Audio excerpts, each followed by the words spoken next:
भगवान के विवाहों की कथा में आगे बढ़ेंगे। कल की कथा में हम लोग भगवान के महाराज का पावन प्रसंग श्रवण कर रहे थे।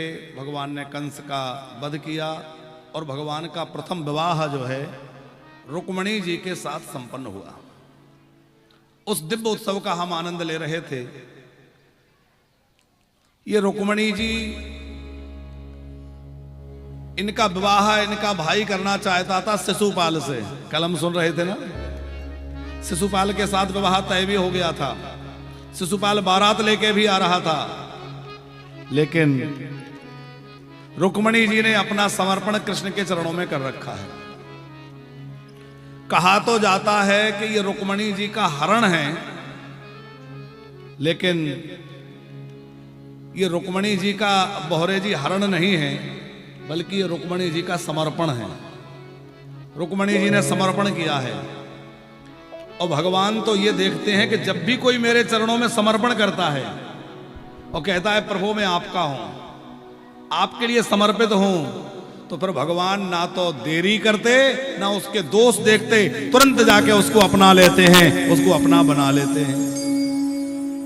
रुक्मिणी जी ने अपना समर्पण भरा पत्र जब लिखा कि प्रभु मैं तो बस आपको अपना बना चुकी हूं, अब किसी और को नहीं अपना सकती, तो भगवान ने जरा भी देर नहीं करी। हम लोग भी प्रतिदिन भगवान से यही प्रार्थना किया करें, प्रभु हम आपके हैं, प्रभु मैं आपका हूं। बार बार भगवान से कहिए तन्नाथम गोकुलम प्रभो, प्रभो आप ही हमारे नाथ हैं, इन इंद्रियों के अधिपति आप ही हैं। हम किसके हैं? श्री बिंदु जी ने बड़ा अच्छा भाव दिया है। श्री बिंदु जी महाराज कहते हैं, मैं किसका हूं ये झगड़ा मिटा दोगे तो क्या होगा, मैं किसका हूँ झगड़ा तुम मिटा दोगे तो क्या। ये बिंदु जी की वाणी है। भगवान से प्रार्थना किया करें, यहाँ सब मुझसे कहते हैं तू मेरा है, तू मेरा है। यहाँ सब मुझसे कहते हैं तू मेरा है, तू मेरा है। मैं किसे का हूँ ये झगड़ा तुम मिटा दोगे तो क्या होगा, मैं किसका हूँ ये झगड़ा तुम मिटा दोगे तो क्या होगा। दशा मुझ दीन के भगवन संभालोगे तो क्या होगा। दशा मुझे दीन की भगवन संभालोगे तो क्या होगा। हे ठाकुर, ये दुनिया मुझे अपना कहती है, लेकिन समय आने पर ठुकरा देती है। संसार की ठोकरें खाते खाते परेशान हो गया हूं। हे ठाकुर अब तो तुम अपना लो, अब तो मैं आपकी शरण में आया हूं। पत्नी कहती है तू मेरा है, पुत्र कहता है मेरे पिता है, भाई कहता है कि मेरा भाई है, लेकिन समय पर सब साथ छोड़ देते हैं। इसलिए हे प्रभु आप जरा मेरे ऊपर विचार करके और मुझे इस विडंबना से निकालकर अपना बना लो, मैं कह सकूं कि मैं आपका हूं।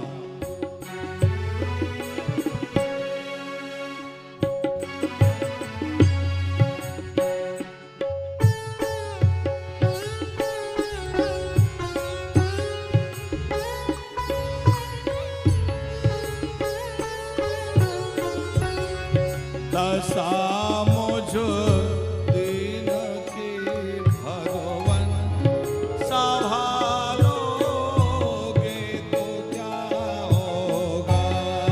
दशा मुझे दीन की भगवन संभालोगे तो क्या होगा। अगर चरणों की सेवा में लगा लोगे तो क्या होगा। अगर चरणों की सेवा में लगा लोगे तो क्या होगा। भगवान से बार बार यही प्रार्थना करें, प्रभु मैं आपकी शरण में हूं, मेरी रक्षा करिए।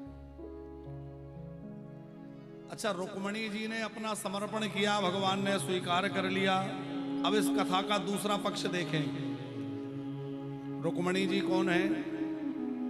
साक्षात भगवती लक्ष्मी ही रुक्मणी बनकर आई है। और लक्ष्मी जी को हर कोई चाहता है, सब चाहते हैं हमारे घर में लक्ष्मी आ जाए। पर लक्ष्मी जो है वो शिशुपाल का वर्णन नहीं करती। शिशुपाल का मतलब जो केवल अपने परिवार को पालने में लगा है, अपने बच्चों को पालने में लगा है, और जिसने परमार्थ नहीं किया, जो दूसरों के काम नहीं आता, केवल अपने परिवार में लगा हुआ है, वो व्यक्ति शिशुपाल है। और लक्ष्मी कहती है ऐसे शिशुपालों से मैं दूर रहती हूं। लक्ष्मी किसके पास जाती है? लक्ष्मी सदा सर्वदा नारायण का वर्ण करती है। नारायण के कई रूप हैं। ये हमारे शर्मा परिवार ने यह जो आयोजन रखा है, बोहरे परिवार ने, तो ये क्या कर रहे हैं? अपनी लक्ष्मी का वर्ण जो है, अपनी लक्ष्मी का समर्पण जो है, वो इस यज्ञ नारायण के लिए कर रहे हैं। ये भी तो ये नारायण का रूप है।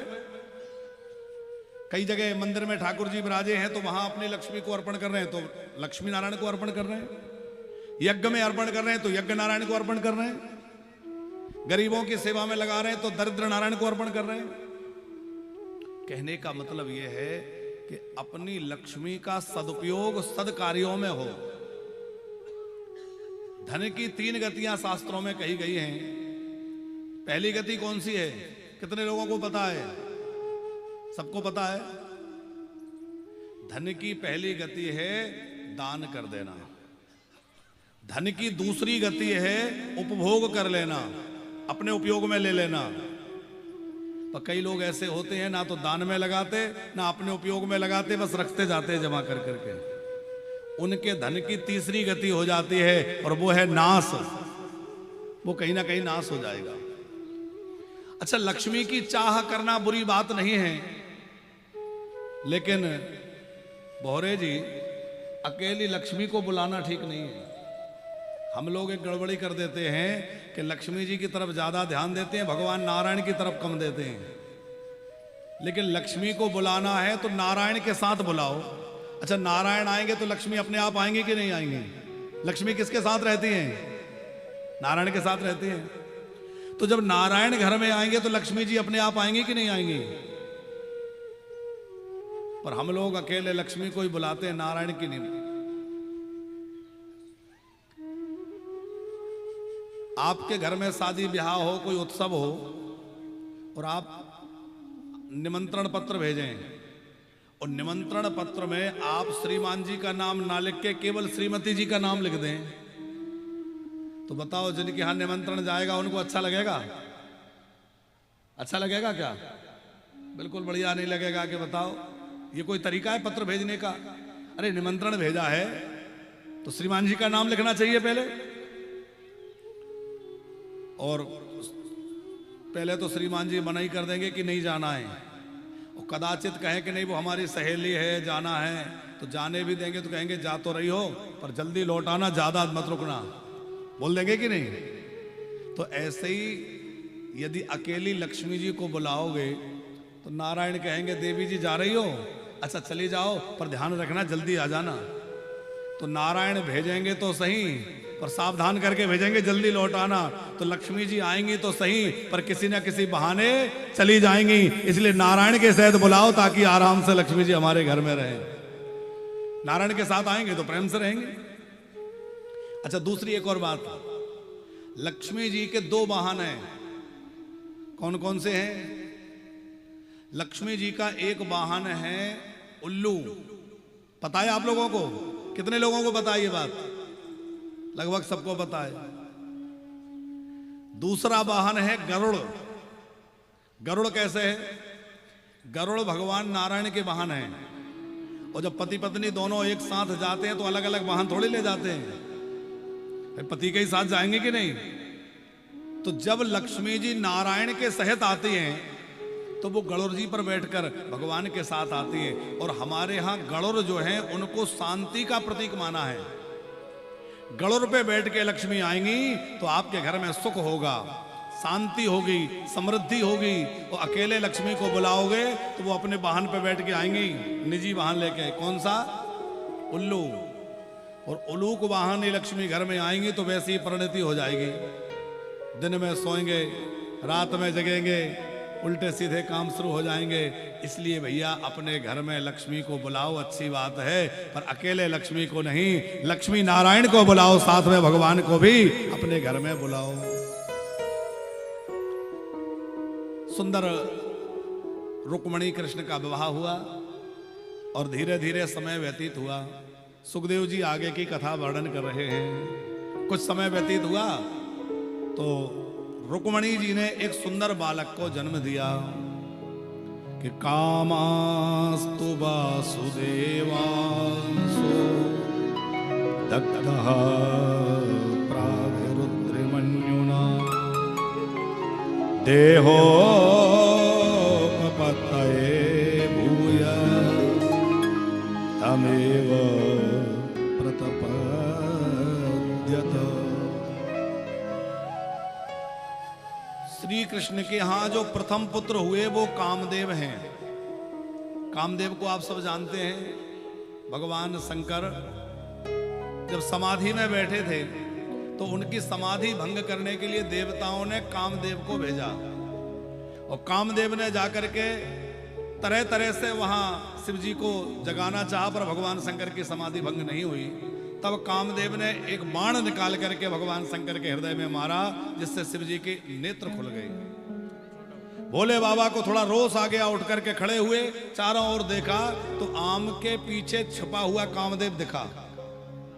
और भोले बाबा को रोष आया, तीसरा नेत्र खुल गया और तीसरे नेत्र की दृष्टि पड़ते ही वो कामदेव जल करके भस्म हो गया। ये कथा सबने सुनी है। अब देखिए, जैसे ही कामदेव जल करके भस्म हुआ,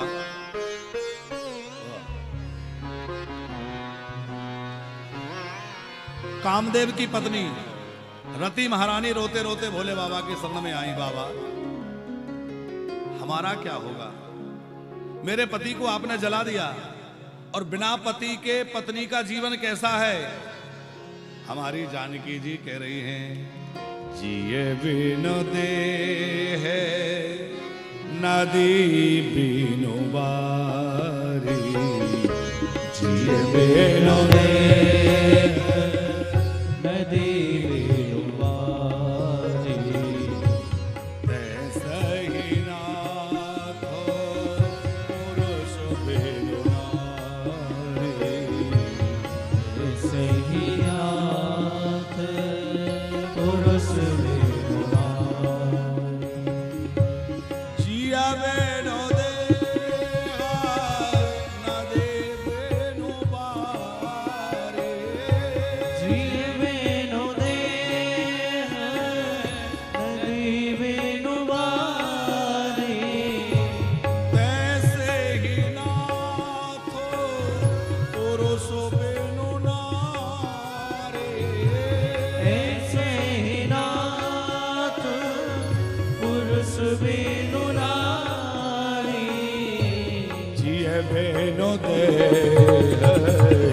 नदी बिनु बारी, जिए बिनु देह नदी बिनु बारी,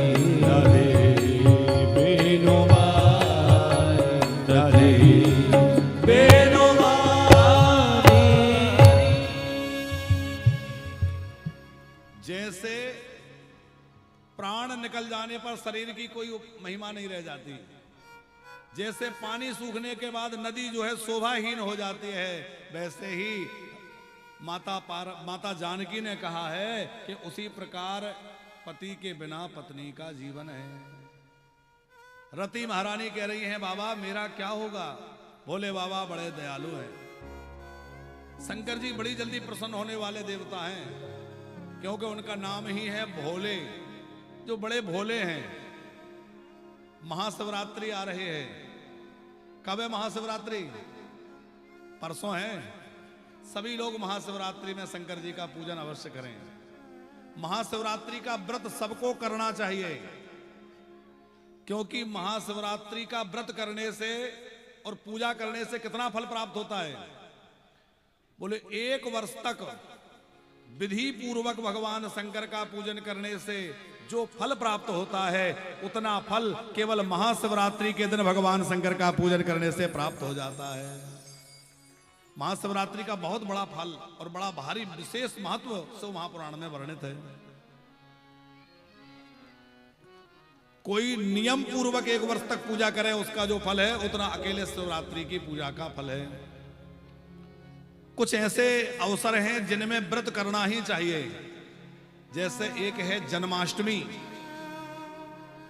एक है श्री रामनवमी, एक है महाशिवरात्रि और एक है नवरात्रि। ये 4 व्रत प्रायः सभी को करना ही चाहिए। नवरात्रि में यदि पूरे 9 दिन का व्रत ना हो सके तो 3 दिन का व्रत करें। 3 दिन का भी ना हो तो केवल महानवमी का व्रत करें, लेकिन महानवमी का व्रत अवश्य करना चाहिए। श्री रामनवमी का व्रत अवश्य करना चाहिए। जन्माष्टमी का व्रत अवश्य करना चाहिए। हम लोग वैष्णव जन हैं और हमें इन उत्सवों को बड़े उत्साह से मनाना चाहिए। अब महाशिवरात्रि आ रही तो हमारे घरों में लगना चाहिए कि शिवरात्रि है। क्या करें? शिवरात्रि के दिन ऐसा क्या करें जिससे भगवान शंकर जल्दी प्रसन्न हो जाएं? शिवरात्रि के दिन बड़े भोर में जगें, सवेरे जग करके स्नान आदि करके और शिव पूजा का संकल्प करें। आज मैं महाशिवरात्रि के व्रत का संकल्प कर रहा हूं या कर रही हूं। आज मैं शिव जी का पूजन करते हुए पूरा दिन व्यतीत करूं। कितने बार शंकर जी की पूजा होती है? 4 बार। 4 पहर की पूजा होती है।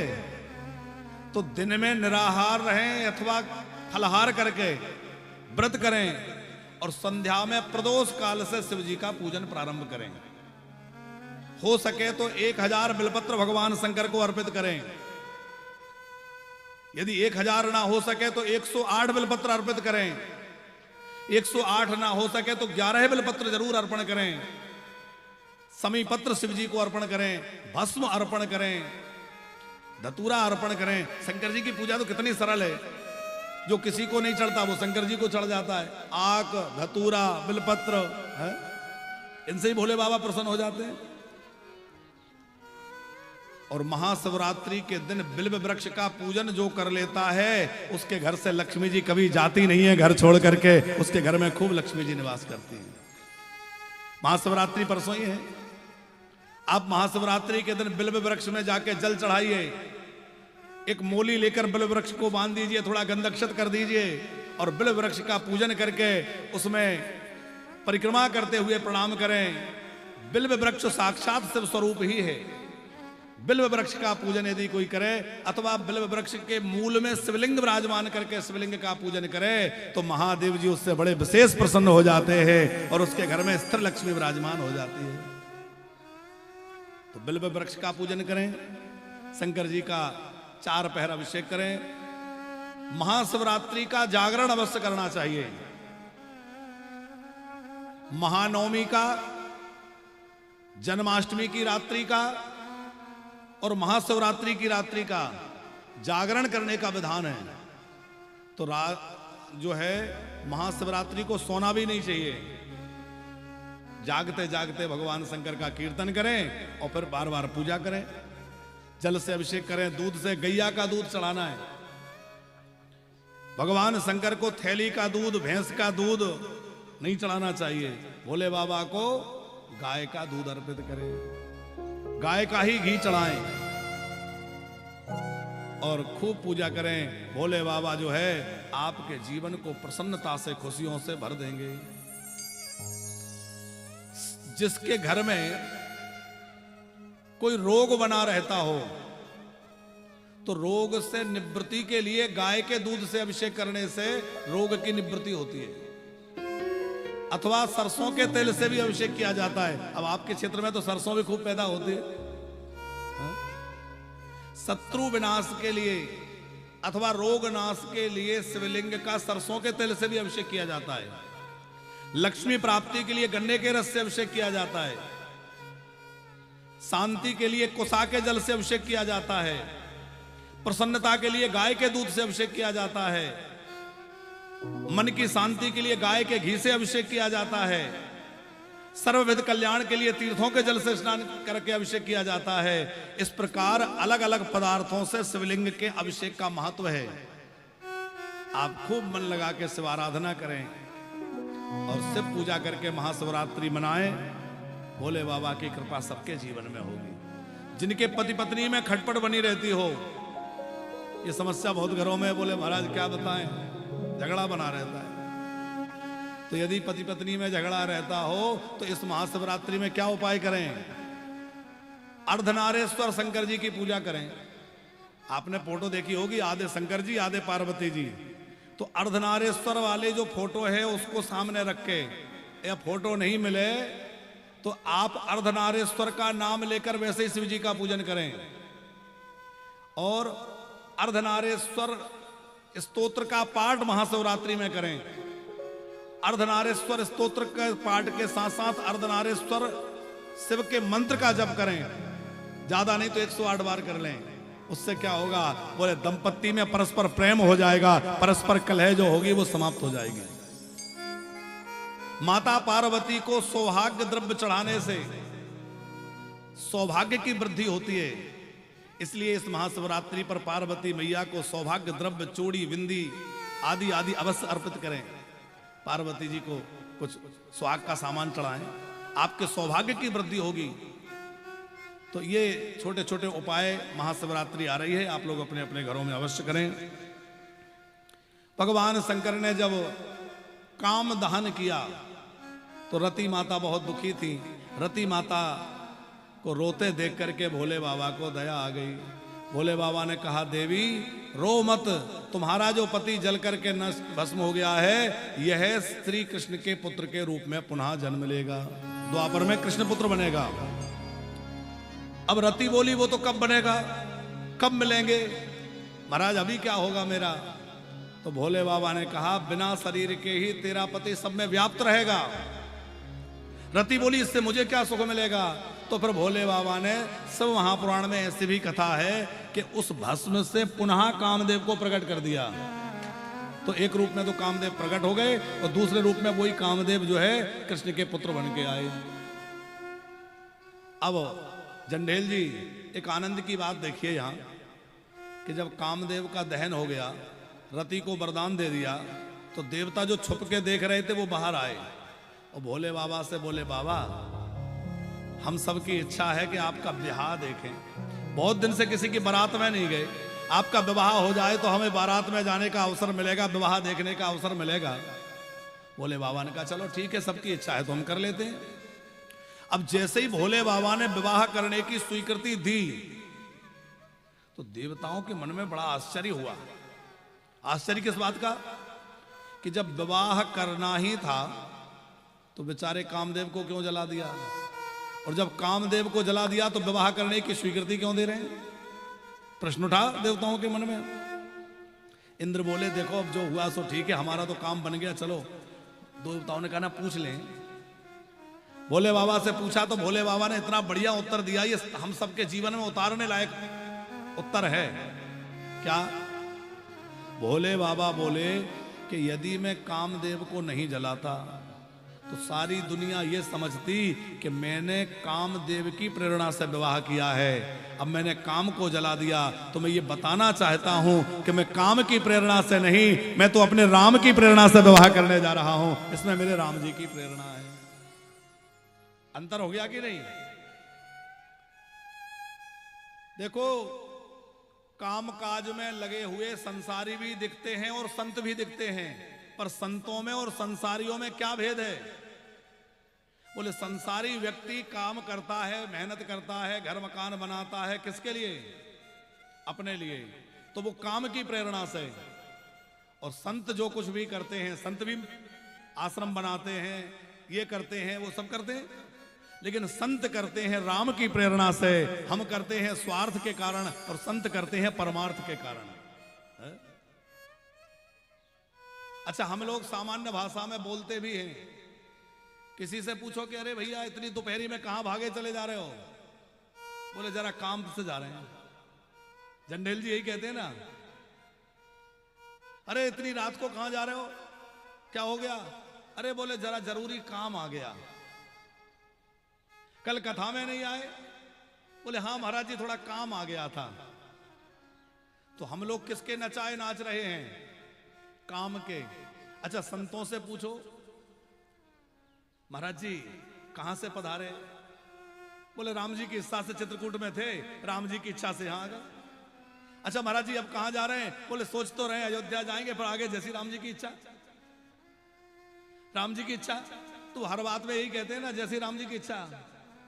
अच्छा, आखिरी में भी उनसे पूछो महाराज जी अब कहां? तो हमें लगता है उनका यही उत्तर होगा कि राम का नाम लेकर जो मर जाएंगे, ये ना पूछो कि मरकर किधर जाएंगे, और वो जिधर भेज देंगे उधर जाएंगे। राम जी जहां भेज दें। तो संसारी काम के नचाए नाच रहे हैं और संत राम के नचाए। हम लोग काम के बंदर ना बने, हम राम के बन जाएं भैया, राम जी जहां ले जाएं। अरे जैसे रखे, अरे जैसे रखे राम जी रहना चाहिए। जैसे रखे राम जी रहना चाहिए। ओ जैसे रखे राम जी रहना चाहिए। जैसे रखे राम जी रहना चाहिए। जैसे रखे राम जी रहना चाहिए। जैसे रखे राम जी रहना चाहिए। सीताराम सीताराम कहना चाहिए। सीताराम सीताराम कहना चाहिए। ओ सीताराम सीताराम कहना चाहिए। सीताराम सीताराम कहना चाहिए।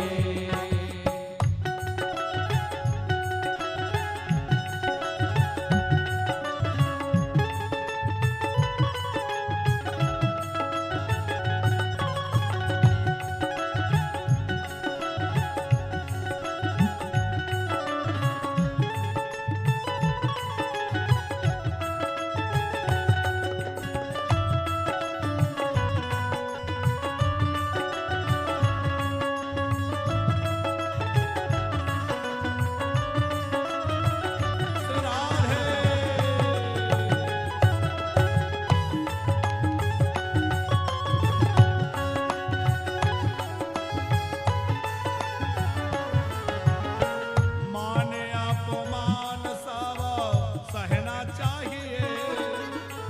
मान अपमान सब सहना चाहिए।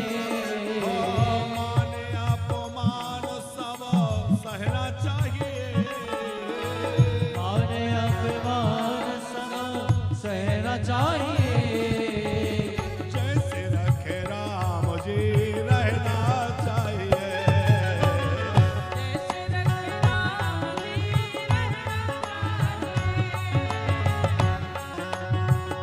मुझे रहना चाहिए।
के तट होते हैं ना, तो तट को बोलते हैं कूल। तो जीवन में कभी अनुकूलता कभी प्रतिकूलता, तो दो तट हैं इस जीवन के। जैसे दिन और रात्रि है, ऐसे ही कभी सुख और कभी कभी दुख चलता रहेगा। इसलिए क्या बढ़िया बात है, अनुकूल प्रतिकूल दोनों ही कूलों के मध्य, अनुकूल प्रतिकूल दोनों ही कुलों के मध्य सीताराम सीताराम कहना चाहिए। सरिता समान सदा बहना चाहिए, सरिता समान सदा बहना चाहिए। सरिता समान सदा बहना चाहिए, सरिता समान सदा बहना चाहिए। और जैसे रखे राम जी रहना चाहिए, जैसे रखे राम जी रहना चाहिए। एक जगह यही कीर्तन गाया जा रहा था, जंडेल जी। एक सज्जन बोले रहना क्या चाहिए, रहना ही पड़ेगा, और कोई तरीका भी तो नहीं है। अरे भगवान जैसे रखेंगे वैसे तो रहना ही पड़ेगा। पर एक संत बोले नहीं नहीं, ऐसे मन मार के मत कहो, प्रसन्नता से कहो, जैसे रखे राम जी रहना चाहिए।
मैं विवाह करने तो जा रहा हूं, पर काम की प्रेरणा से नहीं जा रहा हूं। मैं तो अपने प्रभु श्री राम की प्रेरणा से विवाह करने जा रहा हूं।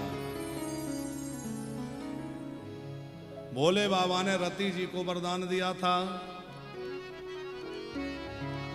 कृष्ण तनय हो हई पति तोरा, और वचन अन्यथा होए न हो। वही कामदेव यहां भगवान कृष्ण के प्रथम पुत्र बनकर आए हैं और नाम रखा गया है प्रद्युम्न। कामास्तु वासुदेवांसो दग्धः अगरत्र मन्युना देहोपपत्तये भूयस तमेव प्रतपद्यत। अब भगवान श्री कृष्ण के यहाँ प्रथम पुत्र हुआ तो बड़ा जोरदार उत्सव हुआ, खूब आनंद उत्सव चल रहा था। अभी बालक बहुत छोटे से ही थे, एक राक्षस आया और बालक को उठा करके हरण करके ले गया। उस राक्षस ने ले जाकर बालक को समुद्र में फेंक दिया। वो राक्षस कौन था? किस किस को पता है कौन था राक्षस? उसका नाम था संभ्रासुर। क्यों फेंक दिया? क्योंकि उसको पता था कि मेरी मृत्यु श्री कृष्ण के पुत्र के द्वारा होगी। अच्छा, संतों में और राक्षसों में एक ये बहुत बड़ा अंतर है कि कभी भी किसी संत ने, किसी भक्त ने भगवान से ये नहीं कहा कि मैं अमर हो जाऊं। आपने कभी सुना है कि किसी भक्त ने भगवान से मांगा हो कि मैं अमर हो जाऊं? लेकिन असुरों का सबसे पहला वरदान क्या रहता है? असुर जब तपस्या करते हैं, वरदान की बात आती है, आप कथाओं में सुनते हैं, सीरियल में देखते हैं, सबसे पहला वरदान असुर क्या मांगते हैं? हम अमर हो जाएं। इसका मतलब है कि शरीर में ही जिसकी बुद्धि अटकी हुई है वो असुर है, और जिसकी बुद्धि शरीर में ना लग करके आत्मा में लग गई है अथवा परमात्मा में लग गई है वो संत है। अपनी बुद्धि को अपने शरीर में लगा के मत रखो, बल्कि अपनी बुद्धि को भगवान में लगा के रखो, क्योंकि ये शरीर तो एक दिन मिट जाना है और हमें जाना अपने परमात्मा के पास है। इसका मतलब ये नहीं कि शरीर का ध्यान ना रखें, शरीर स्वस्थ रहे तभी भजन होगा, लेकिन केवल शरीर को ही पालने में लगे रहें तो ये राक्षसी वृत्ति है। रामायण में दो पात्र, एक दशानन और एक दशरथ। तो दशरथ और दशानन में क्या अंतर है? बोले दशानन का मतलब है जिसको 10 सिर हो, आनन माने मुख हो, यही है ना। तो बोहरे जी जिसको 10 मुख हो वो दशानन। 10 मुख क्या है? बोले हमारी जो 10 इंद्रियां हैं यही 10 मुख हैं, और 10 इंद्रियों से जो भोग भोगने में लगा है वो दशानन है।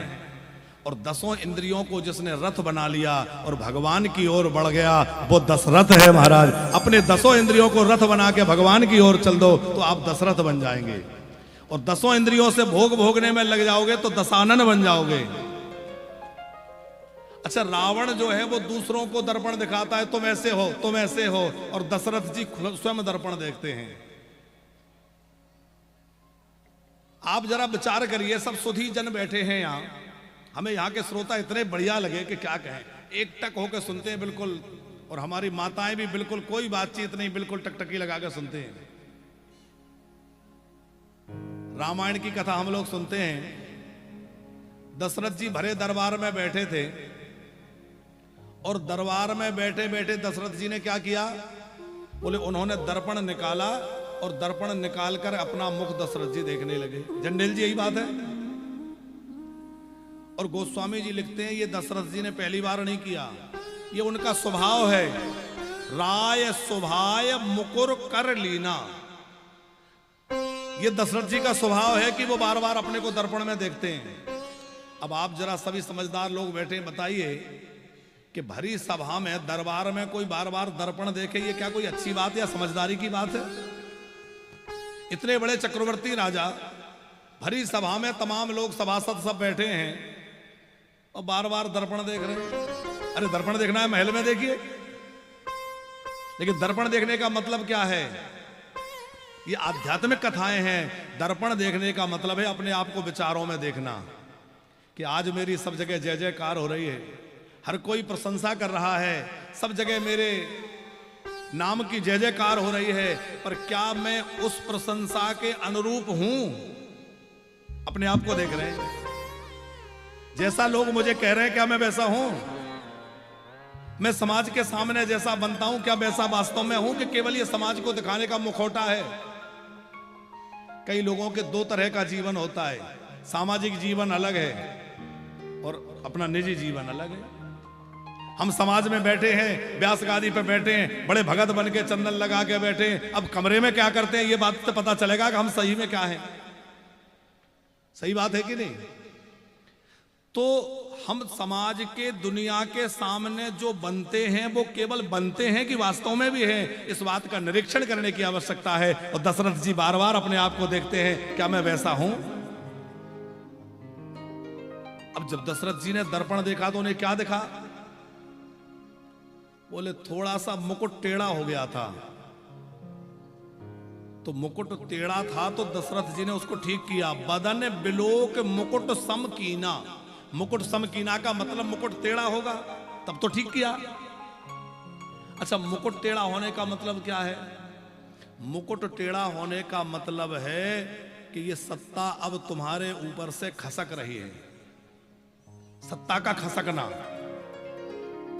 हमारा भी कई बार मुकुट टेढ़ा होता है, और जैसे दशरथ जी सावधान हो गए वैसे ही मुकुट टेढ़ा हो तो सावधान हो जाना।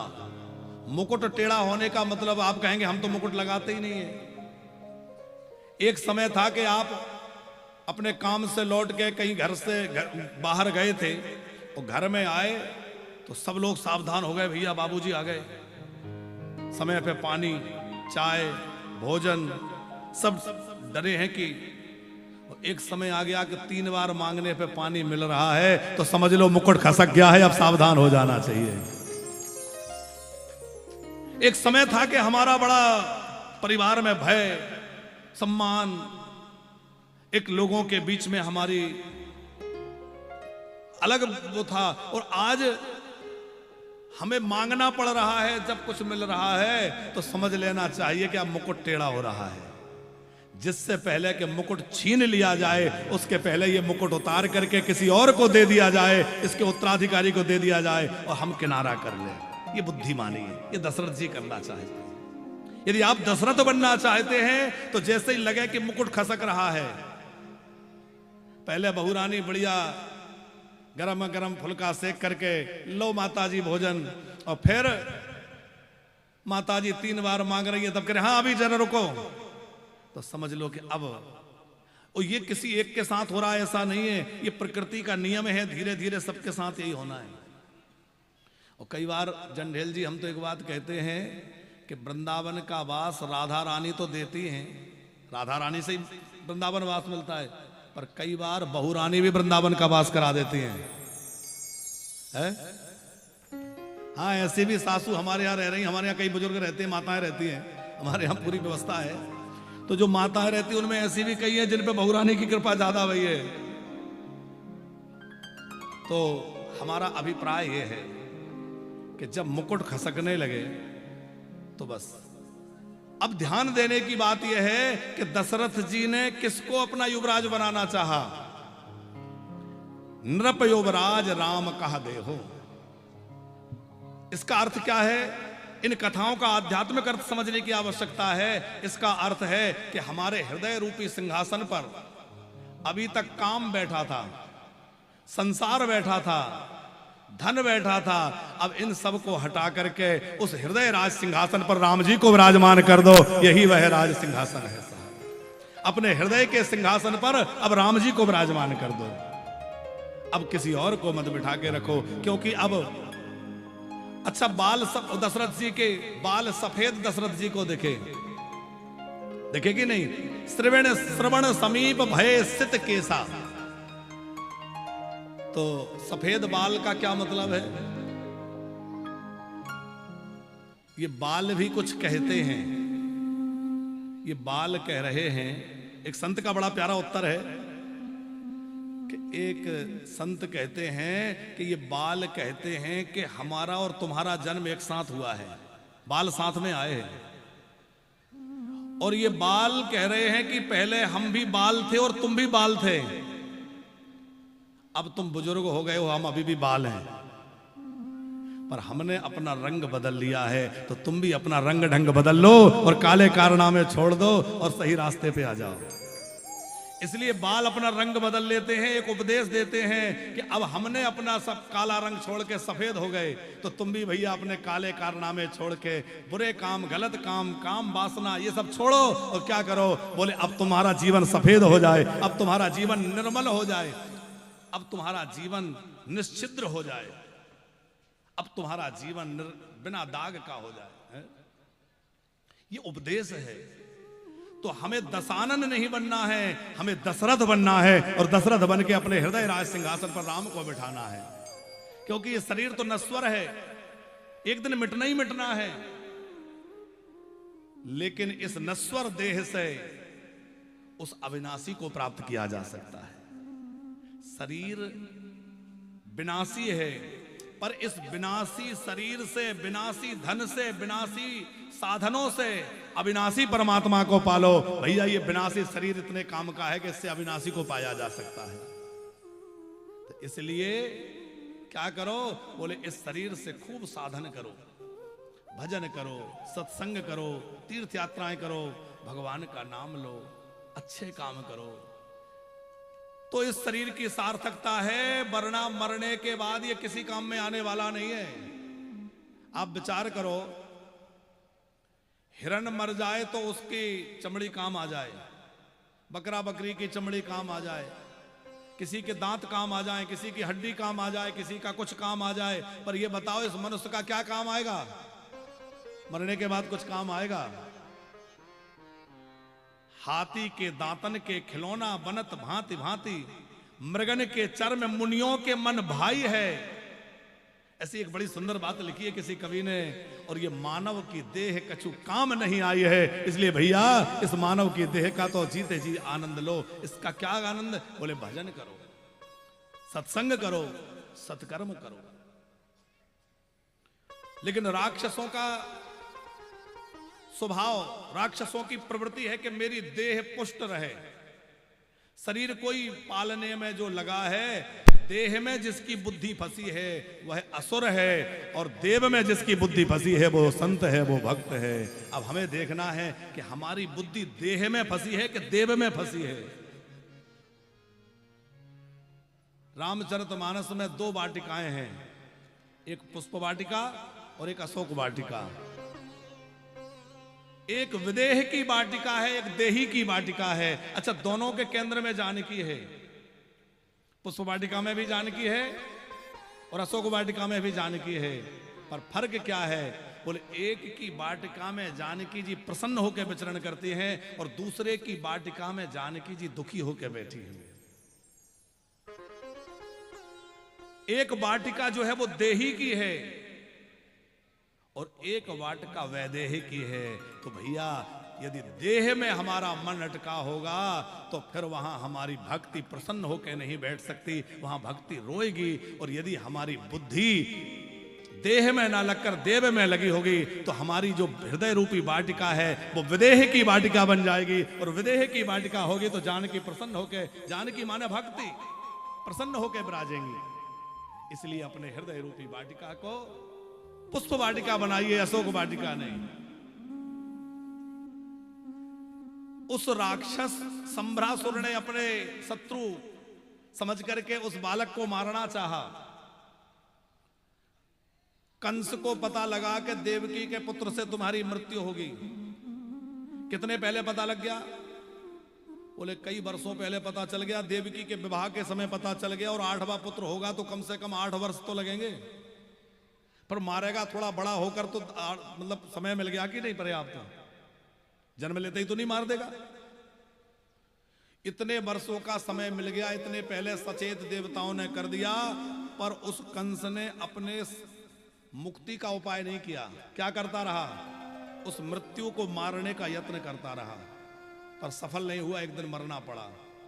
और महाराज परीक्षित को मात्र 7 दिन पहले पता चला तुम्हारी मृत्यु होने वाली है। उन्होंने बचने का प्रयास नहीं किया, बल्कि मृत्यु को सुधारने का प्रयास किया कि मेरी मृत्यु सफल हो जाए, मेरी मृत्यु सुधर जाए। कबीरदास जी ने बड़े विचार करके एक दोहा कहा है कि कबीरा जब हम पैदा हुए जग हंसे हम रोए, और ऐसी करनी कर चलो हम हंसे जगरो। हम कोई भी जब भी हमारा किसी का भी जन्म हुआ तो कैसे जन्म हुआ?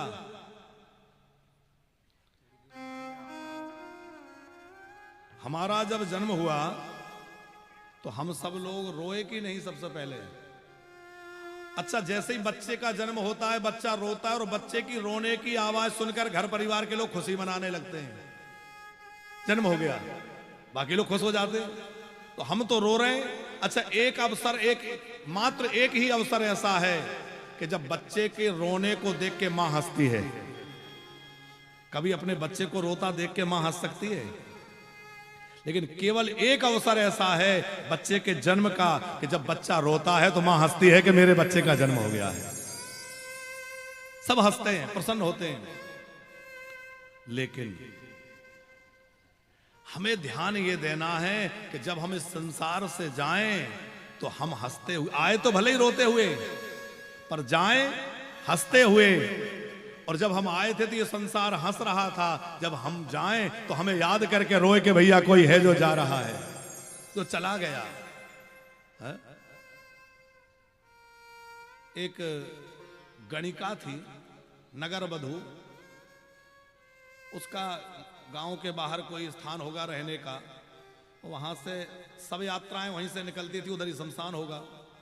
तो जब शमशान की ओर सब यात्रा जाती तो वो अपनी बच्ची से कहती कि जाओ देखो जरा वो मरने वाला स्वर्ग गया कि नरक गया। वो देख के आती और आके कहती माँ वो तो स्वर्ग चला गया, कभी कहती नरक चला गया। हमारे बीच में श्री श्री 1008 श्री महत देवाधाम से परम श्रद्धेय पूज्यपाद श्री महंत श्री अयोध्यानाथ दास जी महाराज श्री अयोध्यानाथ जी महाराज श्री जी हमारे मध्य पधारे। एक बार जोरदार तालियां पूज्य महाराज श्री जी के लिए। खूब संतों का मंगलमय आगमन हम सबके बीच में नित्य प्रति हो रहा है और पूज्य संतों की गरिमामयी उपस्थिति, मंगलमय आशीर्वाद हम सबको प्राप्त हो रहा है। हम पूज्य संतों के श्री चरणों में कोटि नमन वंदन करते हैं।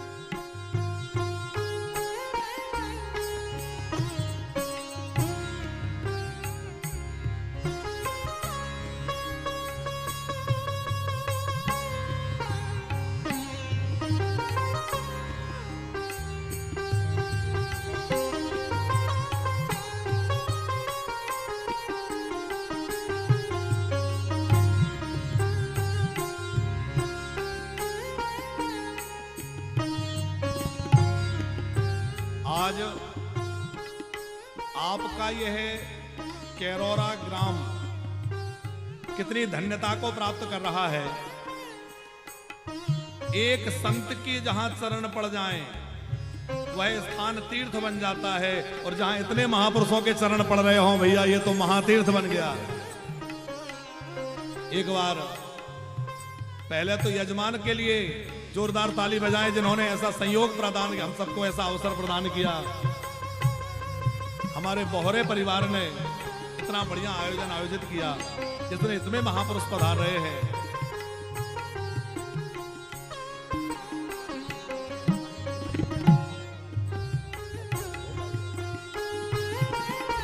और फिर जो है पूज्य महाराज श्री जी के लिए एक बार जोरदार तालियां बजाइए, जिनकी मंगलमय उपस्थिति हम सबको आह्लादित कर रही है। अनुग्रह पूर्वक मंच को सुशोभित करते हुए यहां विराजमान है। ऐसे परम श्रद्धेय पूज्यपाद श्री महाराज श्री जी के चरणों में हम कोटि नमन वंदन करते हैं।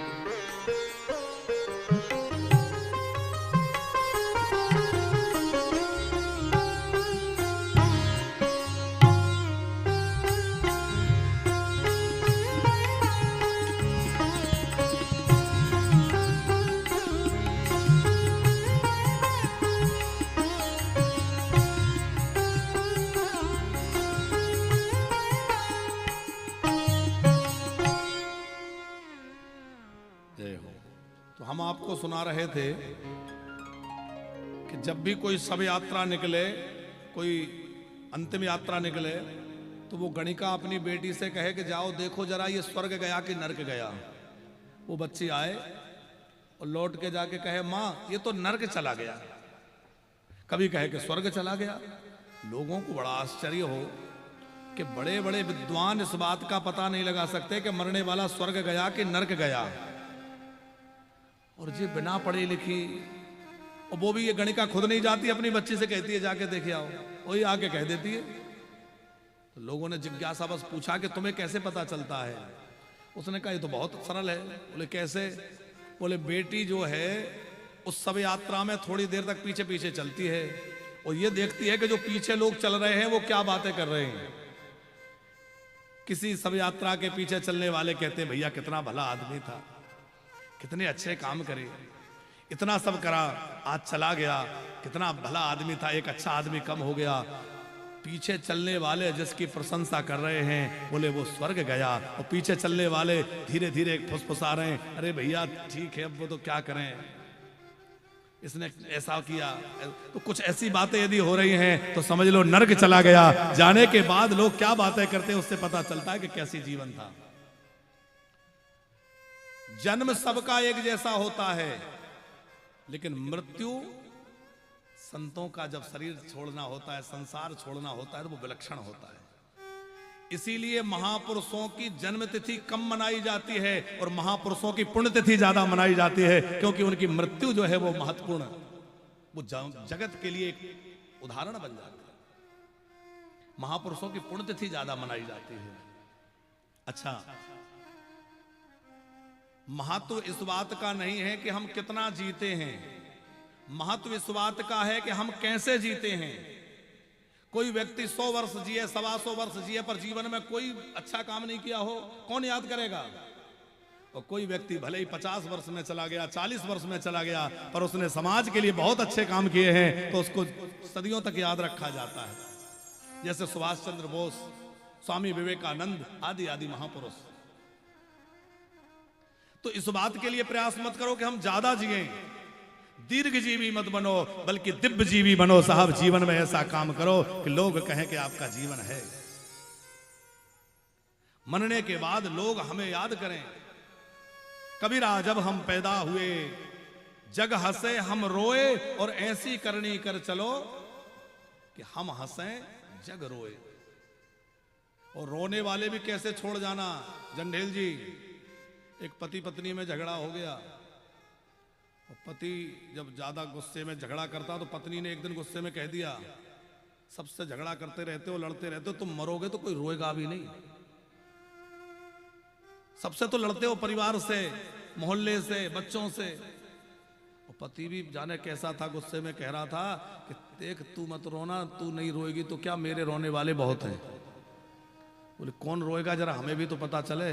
बोले सबसे पहले तो वो किराने वाला रोएगा, 6 महीने का उधार है। तो अपने पीछे रोने वाले भी ऐसे मत छोड़ जाइएगा।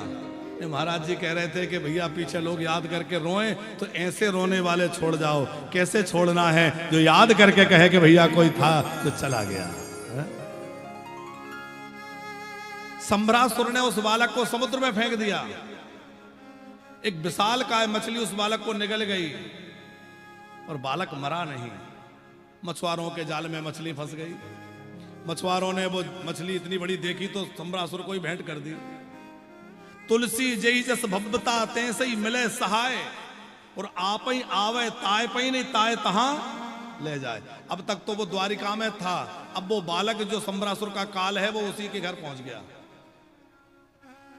एक बार एक कबूतर कहीं बैठा था, उस कबूतर को देख करके यमराज वहां से निकले तो हंसते हुए निकले।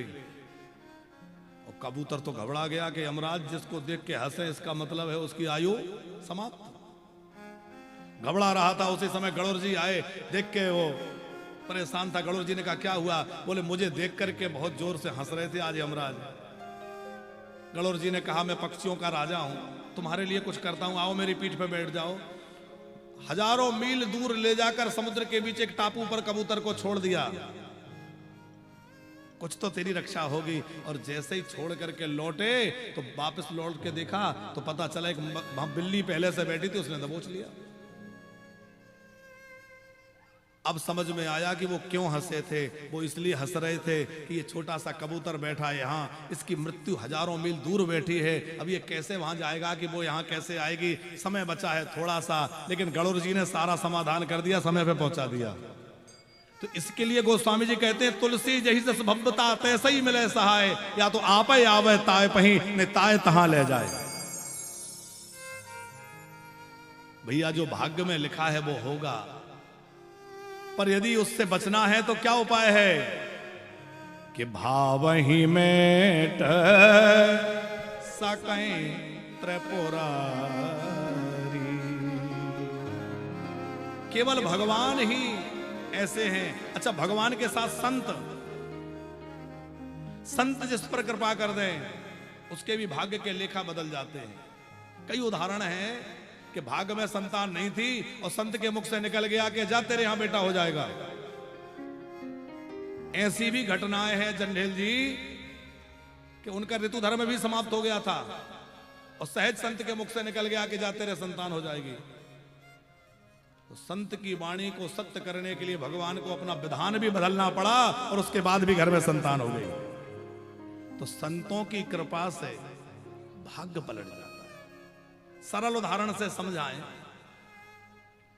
सील लगाते हैं जो अधिकारी होते हैं, मोहर सील, तो उसमें जो अक्षर लिखे रहते हैं वो कैसे लिखे रहते हैं? उल्टे उल्टे लिखे होते हैं। लेकिन जब वह अधिकारी उस मोहर को कहीं रखता है, सील को लगाता है, तो कैसे हो जाते हैं? सब सीधे हो जाते हैं। उसी प्रकार यदि हमारे भाग्य में कुछ उल्टा भी लिखा हो तो घबराना मत, ऐसे संतों के चरणों में मस्तक रख देना, सारे आपके भाग्य के अंक बदल जाएंगे और सब सीधे हो जाएंगे। इसलिए संतों से, सदगुरु से जुड़े रहो। अब वह संभ्रासुर असावधान है, उसको तो पता नहीं मेरी मृत्यु यहां आ गई। उस संभ्रासुर के रसोई घर में एक देवी काम करती थी जिनका नाम था मायावती। वो रति महारानी थी। नारद जी ने भेद बतलाया, ये तुम्हारे पति हैं। बड़ी प्रसन्न हो गई। थोड़ा विचार करिए कि कहां तो जगत की सर्वश्रेष्ठ सुंदरी, रति का मतलब समझ रहे हैं? जगत की सर्वश्रेष्ठ सुंदरी थी रति महारानी, पर अपने पति में कितनी निष्ठा होगी कि पति की प्रतीक्षा के लिए एक राक्षस के घर में चौका बर्तन का काम कर रही है, उसकी रसोई में सफाई कर रही है। क्यों? नारद जी ने कहा था यही तुम्हारे पति देव तुम्हें मिलेंगे। कितनी निष्ठा पति चरणों में होगी। तो धीरे धीरे बालक बड़े हुए। प्रद्युम्न जी पहचान गए, एक दूसरे में जयमाला हुई। वो तो अनादि दंपत्ति थे। फिर संभ्रासुर से युद्ध के लिए ललकारा, युद्ध हुआ और युद्ध में संभ्रासुर को मारा और संभ्रासुर को युद्ध में समाप्त करके अपनी पत्नी को लेकर प्रद्युम्न जी द्वारिका पधारे। द्वारिका में जब सबको पता चला तो सब बड़े प्रसन्न हो गए, खूब उत्सव मनाया गया और वहां आनंद के साथ उत्सव हुआ। सुखदेव जी कहते हैं, राजन अब मैं तुम्हें भगवान कृष्ण के अन्य विवाहों की कथा सुनाता हूं। और विवाह कैसे हुए कि आसात सत्राजितः सूर्यो भक्तस्य परमा सखा प्रीतस्मै मणिं प्रादात् सूर्यस्पष्टाशमन्तकम्। सत्राजित नाम के एक यादव थे, सूर्य नारायण की आराधना करते थे। सूर्य भगवान ने उनको प्रसन्न होकर एक मणि दे दी। उस मणि का ऐसा वैशिष्ट था कि जहां वो मणि रहेगी वहां कभी अकाल नहीं पड़ेगा, अतिवृष्टि नहीं होगी, अनावृष्टि नहीं होगी, दुर्भिक्ष नहीं होगा, कोई महामारी नहीं आएगी। इतनी बड़ी गजब की मणि थी वो, बड़ी चमकती थी। और 8 भार सोना अपने से वो मणि प्रतिदिन प्रकट करती थी। सत्राजित जब मणि को पहन के द्वारिका की राजसभा में पहुंचे तो सबकी आंखें चौंधे आ गई। सबको लगा कि सूर्य नारायण भगवान आ रहे हैं, इतना तेज। फिर पता चला रहे सूर्य नारायण नहीं है, ये तो हमारे सत्राजित महाराज हैं। सबको मणि की प्राप्ति की बात पता चली, बहुत प्रसन्न हुए। लोगों ने समझाया, इतनी मूल्यवान मणि अपने घर में रखोगे तो हो सकता है कोई समस्या आ जाए, कोई चोर डाकू आ जाए, इसलिए इसको राज खजाने में रखवा दो, खजाने में सुरक्षित रहेगी। जब आपको आवश्यकता हो इसका धन ले जाइए। अब बात तो बहुत बढ़िया कही थी। लेकिन सत्राजित को लगा कि अरे मेहनत हमने करी, तपस्या हमने करी, ये चाहते नहीं दी, बड़े बूढ़ों की बात नहीं मानी। परिणाम ये हुआ कि उसी मणि के कारण आगे चलकर सत्राजित को मरना पड़ा। इसका भाई भी इसी में मारा गया और ये भी बाद में इसी में मारा गया। इसका अर्थ है कि भैया बड़े बूढ़े जब कोई बात कहें तो उसको निश्चित ही मान लेना चाहिए, क्योंकि जो बड़ों की सीख नहीं मानता उसका जीवन कभी बढ़िया नहीं हो सकता। बड़ों का अनुशासन, माता पिता की आज्ञा, गुरु की आज्ञा तो बिना विचारे मान लेनी चाहिए। जंडेल जी, युधिष्ठिर महाराज धर्मात्मा हैं, साक्षात धर्मराज हैं, और उन्होंने जुआ खेला। ये बात सब जानते हैं कि पांडवों ने जुआ खेला। अब हम आपसे एक बात पूछते हैं कि क्या जुआ खेलना पाप नहीं है?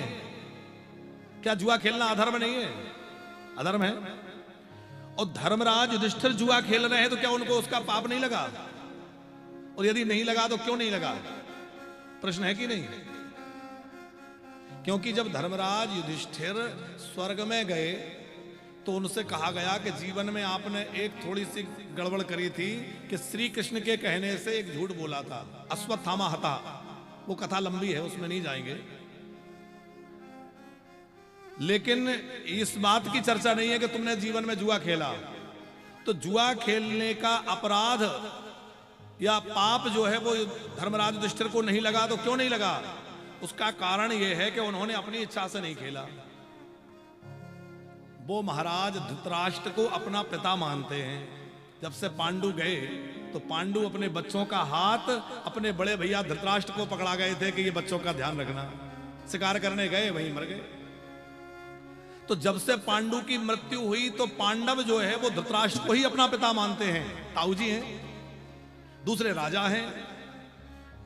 तो युधिष्ठिर महाराज ने विचार किया कि बड़ों की आज्ञा को बिना विचार के मान लेना चाहिए, उसमें किंतु परंतु नहीं करना चाहिए। यदि वो गलत भी होगा तो उसका अपराध उन्हें नहीं लगेगा करने वालों को, बल्कि आज्ञा देने वालों को लगेगा जिसने आज्ञा दी है। क्योंकि युधिष्ठिर अपनी मर्जी से जुआ नहीं खेल रहे। किसने कहा? धृतराष्ट्र ने। तो अपने ताऊ जी की आज्ञा को मान करके और उन्होंने वो कार्य किया। अच्छा, दूसरा उदाहरण आपको दें। श्रीमद् भागवत के अनुसार ही कि श्री वसुदेव जी महाराज ने कंस को वचन दिया था कि जितने मेरे संतान होगी तुम्हें लाके दे दूंगा। दिया था कि नहीं? तो जब वचन दे चुके कि जो संतान होगी तुम्हें दे देंगे, तो रात ही रात में जो है बच्चे को ले जाके अदला बदली कर ली, तो क्या ये धोखा नहीं है? धोखा है कि नहीं? वचन भंग हो गया कि नहीं?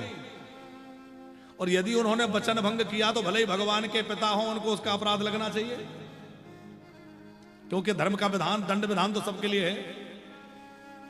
पर उनको अपराध नहीं लगा। क्यों नहीं लगा? उसका कारण यह है कि उन्होंने वो कार्य अपनी इच्छा से नहीं किया। जब भगवान चतुर्भुज रूप में प्रकट हुए तो चतुर्भुज रूप में भगवान ने कहा कि हे वसुदेव जी, जैसे ही मैं छोटा सा बालक बनूं तो तुम मुझे ले जाकर गोकुल छोड़ाना। तो वसुदेव जी के हाथ पैर कांप गए। मैंने कंस को वचन दिया है। भगवान बोले तुम ये बताओ, तुम्हारा वचन ज्यादा महत्वपूर्ण है कि मेरी आज्ञा ज्यादा महत्वपूर्ण है? वसुदेव जी ने कहा सरकार, आपकी आज्ञा के आगे किसकी चलेगी? तो बोले मेरी आज्ञा है, और मेरी आज्ञा होने के कारण तुम्हें इसमें असत्य भाषण का दोष नहीं लगेगा। इसलिए वसुदेव जी को वचन भंग का अथवा असत्य भाषण का दोष नहीं लगा। ये बात हम आपको इसलिए कह रहे हैं कि अपने बड़ों की बात, माता की, पिता की, गुरु की बात यदि बड़ों की बात है तो उसमें ये विचार मत करो कि ये ऐसा नहीं वैसा नहीं। क्या बोले? बड़ों ने जो कह दिया वो हमारे लिए सबसे बड़ा धर्म है। माता पिता की आज्ञा सबसे बड़ा धर्म है, गुरु की आज्ञा। गुरु आज्ञा करिए सी। तो फिर वहां किंतु परंतु नहीं, वहां पर विचार की बात नहीं है।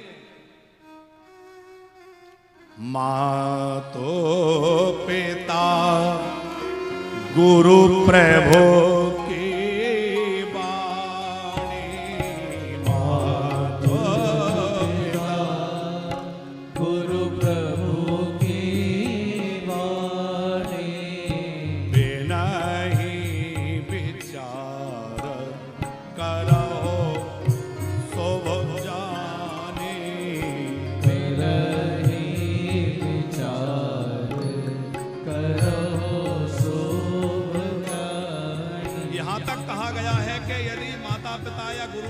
आज्ञा पे आपने विचार कर लिया कि करूं कि नहीं करूं, तो भी अपराध लग जाएगा।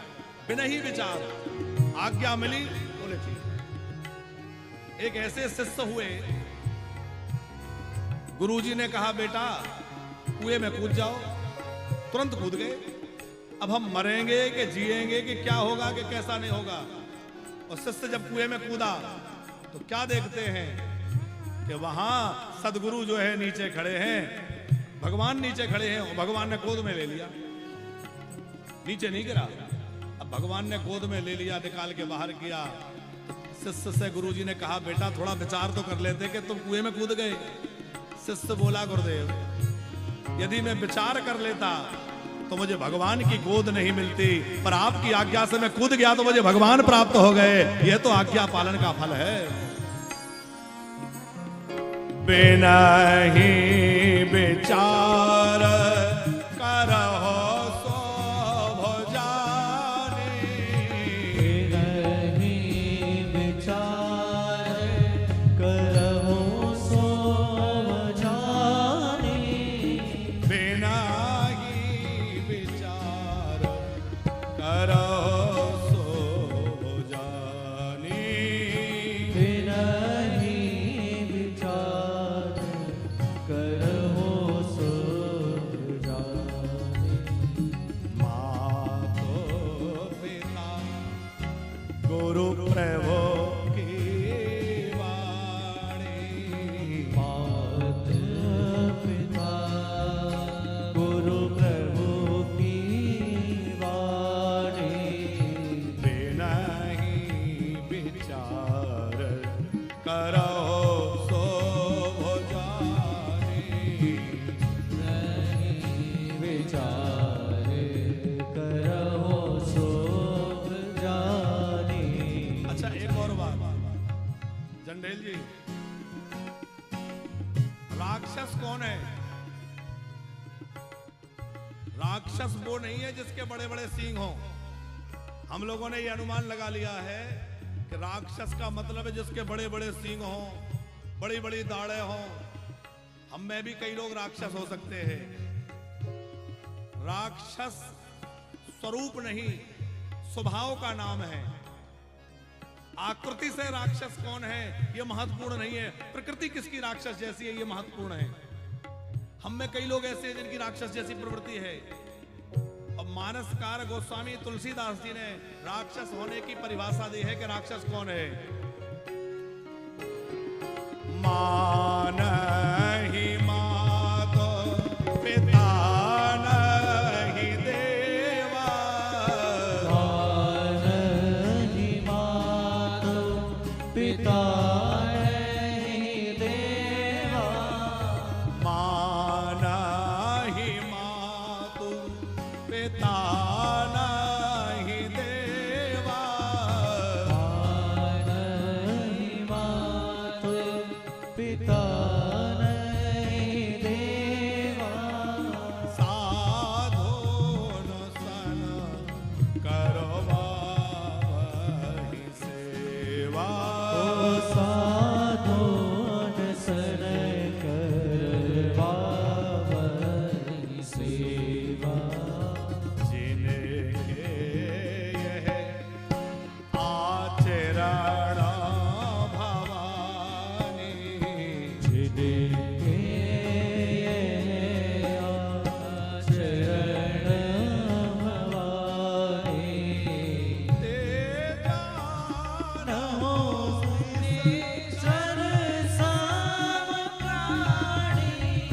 ते जान हो निश्चर साव प्राणी।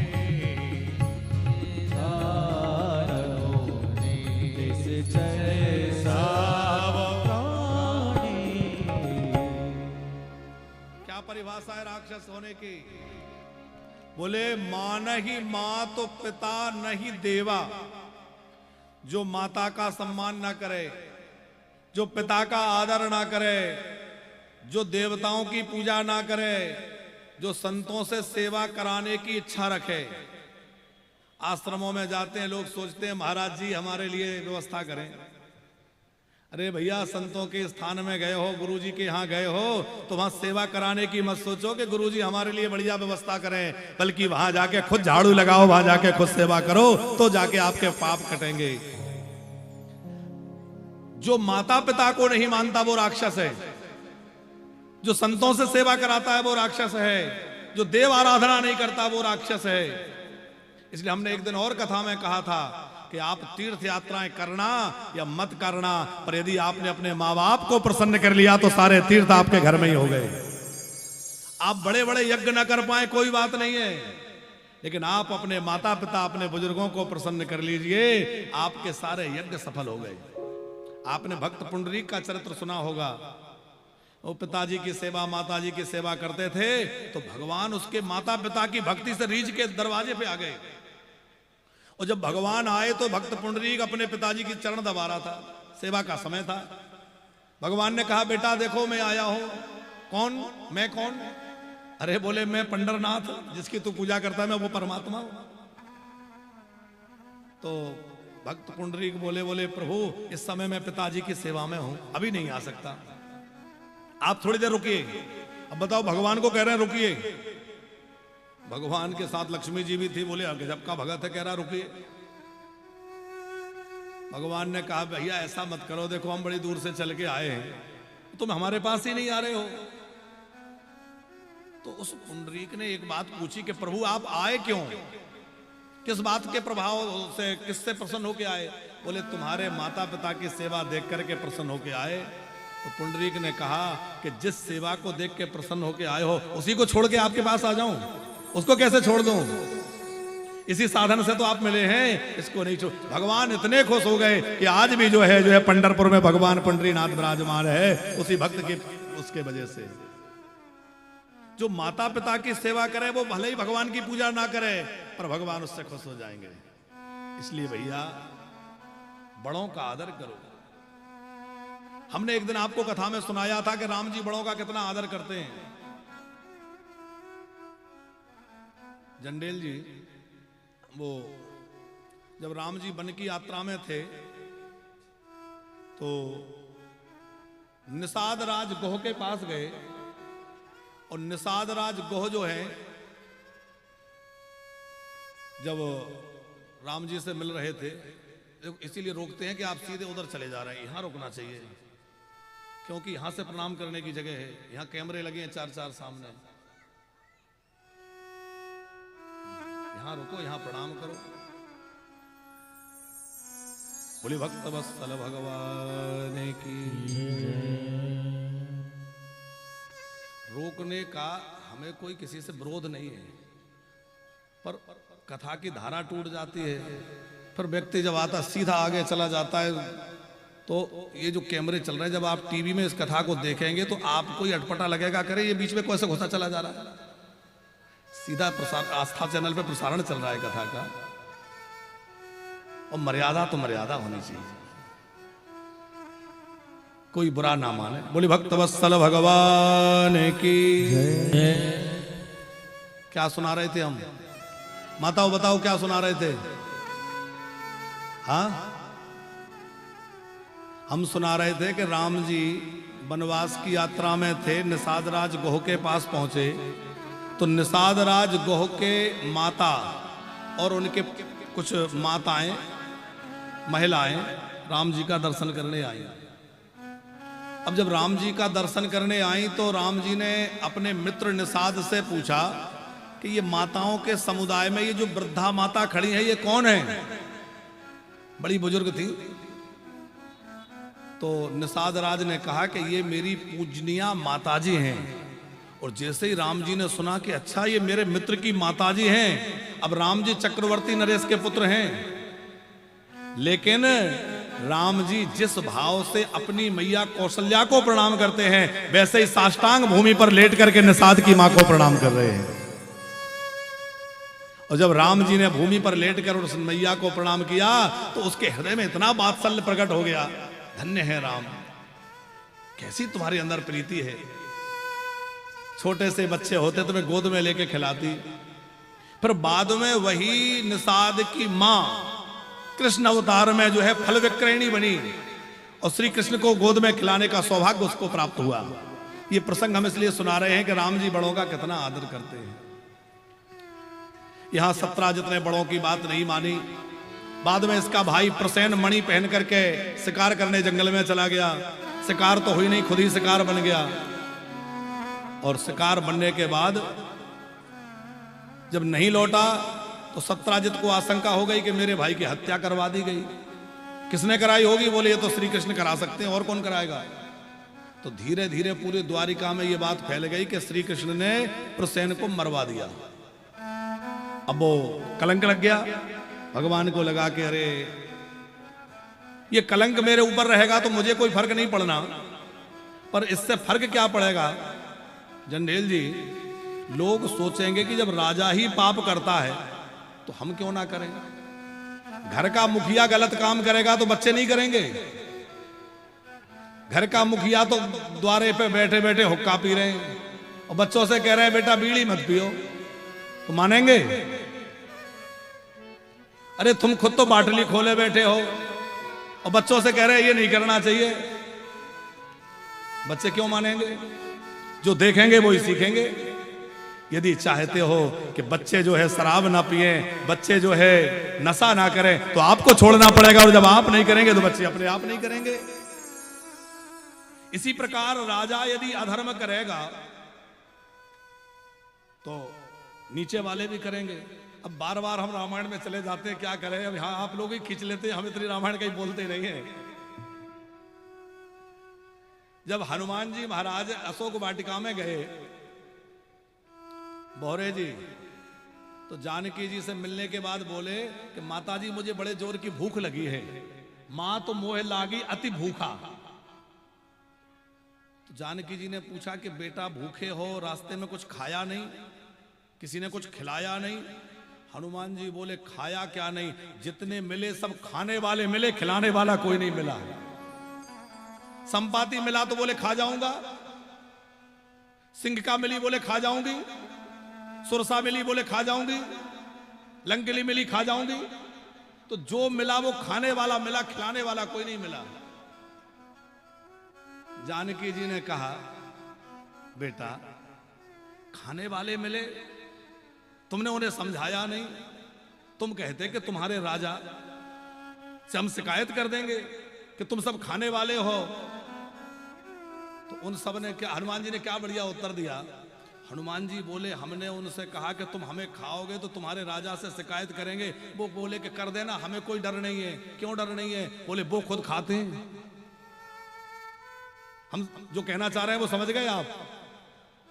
बोले वो खुद खाते हैं, और इतना ही नहीं, बोले हम तो एक मुंह से खा रहे हैं, वो तो 10-10 मुंह से खाते हैं।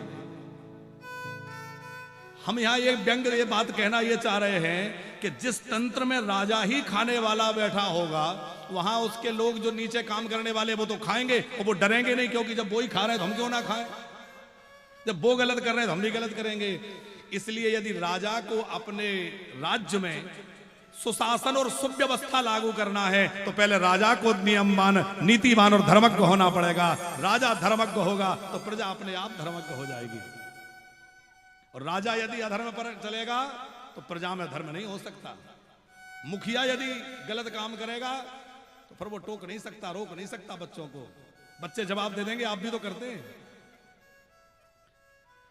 तो ठाकुर जी ने विचार किया कि लोग सोचेंगे कि जब यही इस तरह से लोगों को मरवा रहे हैं तो हम भी कुछ भी कर सकते हैं। इसलिए अपने कलंक को दूर करने भगवान गए। प्रसेन मरा हुआ मिला, पर वहां मणि नहीं मिली। आगे जामवंत जी की गुफा में गए, वहां जामवंत जी की बच्ची उस मणि से खेल रही थी। जामवंत जी के साथ 28 दिनों तक श्री कृष्ण का युद्ध हुआ, और बाद में जामवंत जी पहचान गए कि ये तो मेरे राम जी हैं। और फिर जो है अपनी बेटी का कन्यादान द्वारिकाधीश को किया। तो ये भगवान का दूसरा विवाह जाम्बवती जी से हुआ। मणि की वास्तविकता पता चली तो सत्राजित बहुत डर रहा था, हर कोई गालियां दे रहा था कि अरे बड़ा पापी है, बताओ द्वारिकाधीश पे कलंक लगा दिया। अच्छा, लोग भी बड़ी जल्दी अपनी बात बदलते हैं।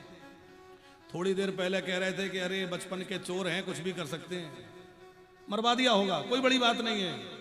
और जैसे ही मणि की सच्चाई पता चली तो क्या बोले अरे बताओ उनको किस बात की कमी है? वो तो द्वारिकाधीश है। ये तो कितना पापी है, इसने उन पे कलम लगाया। ये दुनिया की हवा। अच्छा जंडेल जी, हवा में वो एक शब्द है बाह, वाह। तो बाह में हवा के सिवा क्या है? यदि बाह को उल्टा कर दो तो ये जनता की हवा कब किधर चल जाए पता नहीं है। थोड़ी देर पहले जिसकी जय जयकार कर रही है, बाद में वही जनता के लिए जाने क्या क्या बोलने लग जाए। इसलिए भैया जनता की हवा नहीं, बोले अपने सही रास्ते पे चलते रहो, लोगों के कहने के हिसाब से नहीं। लोगों का नजरिया तो आपके कामों को देख के बदल जाएगा। लोगों का नजरिया बदलते देख देर नहीं लगती। जब कोई सफलता के रास्ते पे चलता है, लोग तमाम ताने देते हैं, अरे ये क्या कर लेगा, अरे ये कैसे कर लेगा। तो सफल हो जाता है, वही कहते हैं अरे हम तो पहले ही कह रहे थे। तो लोगों का नजरिया बदलने में देर नहीं लगती। इसलिए आप जो है अपने मार्ग पर चलते रहिए, अपने लक्ष्य की ओर बढ़ते रहिए, सच्चाई के रास्ते को मत छोड़िए। एक दिन दुनिया आपको मानने पे मजबूर हो जाएगी।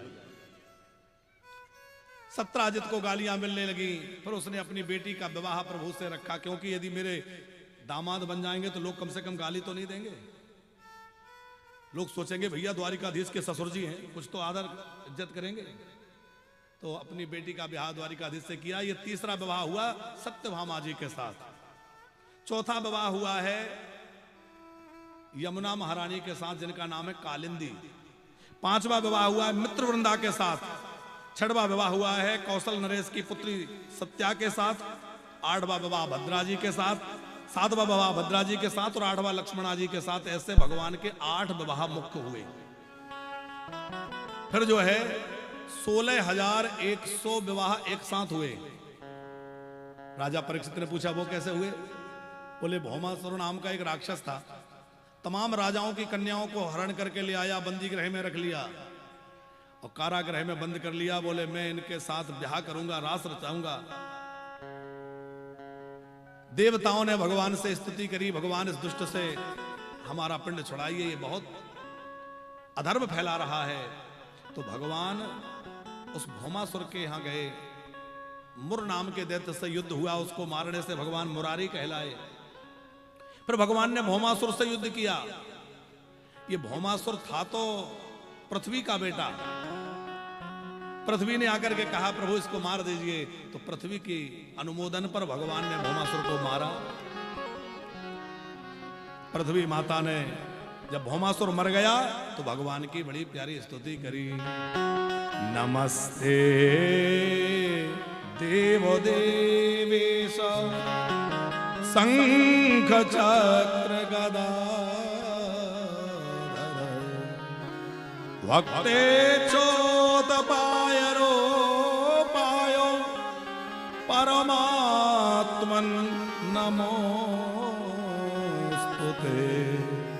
नमः पंकजो नाभाय नमः पंकजमालिने